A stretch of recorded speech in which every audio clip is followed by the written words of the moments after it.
Yeah, 1730 County. We made entry. He's live. 10-4. Last September, Crestwood police and fire were called to this building in the 12700 block of South Central Avenue. It was for a well-being check, later reclassified as a potential crystal methamphetamine lab with hazmat level 2 concerns. County Spermian ambulance out here. I had two of my officers exposed to whatever was being cooked inside that unit. 8 first responders, 4 police officers, and 4 firefighters were taken to the hospital after they began experiencing negative effects from fumes being released from an unknown substance on the stove in a ground-level apartment. In addition to the fumes, they also found 38-year-old John Fiacchino unresponsive and rushed him to the hospital. He is now charged with 2 counts of felony possession for meth and mushrooms. He's also charged with reckless conduct for creating a level 2 hazmat situation in his home by setting up what appeared to be a methamphetamine laboratory. The ISD crime lab is going to contact those 3 directly. The Illinois State Police Department's clandestine lab team also responded to this incident.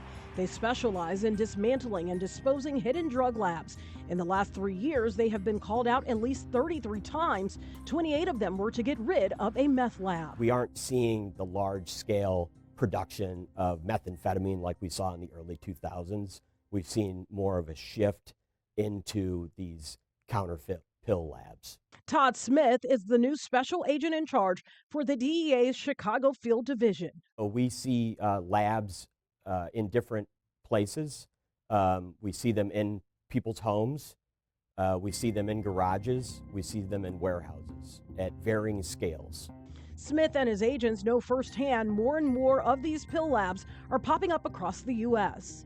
In 2025, we seized double the pill presses that we seized in 2024 throughout the Chicago Field Division, and that's a concerning trend that we're seeing nationally. Smith says that's a real concern because they're seeing more fentanyl powder and methamphetamine across the United States being pressed into pills locally. There's a greater risk of overdose. The person manufacturing the pill wouldn't necessarily know the potency of the fentanyl or the methamphetamine.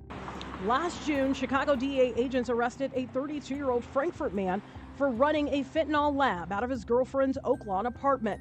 According to court records, the DEA's undercover investigation found James Howard would make the pills in the apartment's kitchen and then pack them in a comforter blanket and leave them in the hallway outside to be picked up. Smith says it's not uncommon for the fake fentanyl pills to look like another drug.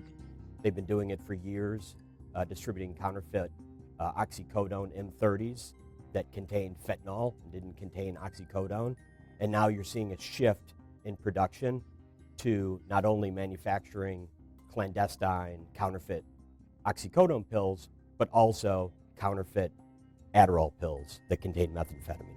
In 2025, the Chicago DEA seized 1.7 million counterfeit fentanyl pills. Despite that, they say their main concern is the increase in counterfeit meth pills and the record high number they grabbed last year that was just under 500,000. The DEA says its #1 advice for parents or caregivers is to talk to your kids about the dangers of illegal drugs, specifically counterfeit pills. Stress to them that if a pill was not prescribed to them by a pharmacist or if the pill was not prescribed to them by a doctor, do not take that pill, even if it's from a trusted person. Tia Ewing, Fox Chicago.